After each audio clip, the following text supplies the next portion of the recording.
Marami ang nagtatanong at nagtataka kung bakit wala ang kapuso star na si Jenilyn Mercado sa GMA Station ID ngayong taon.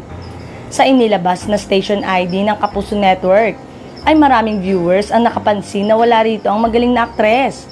Halos lahat ng naglalakihang Kapuso star ay nasa Station ID, kabilang na sina Marian Rivera, Dingdong Dantes, Bea Alonso, Alden Richard, Heart Evangelista, Dennis Trillo at marami pang iba. Ang title ng song na ginamit sa bagong Station ID ay ang isa sa puso ng Pilipino. Pero kapansin-pansin nga na wala si Jenilyn sa Station ID ng GMA7. Bakit kaya wala ang aktres sa Station ID?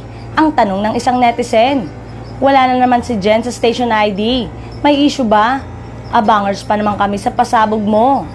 Wala pang opisyal na pahayag si Jenilyn hinggil sa isyong ito, pero base sa latest at usap-usapan na balita, ay nakatakda itong lumipat sa ABS-CBN. Mukhang may ibig ipakahulugan ang post noon ni Jenilyn sa kanyang Instagram account. Know your worth, never settle for less than you deserve, ang nakasaad sa quotation.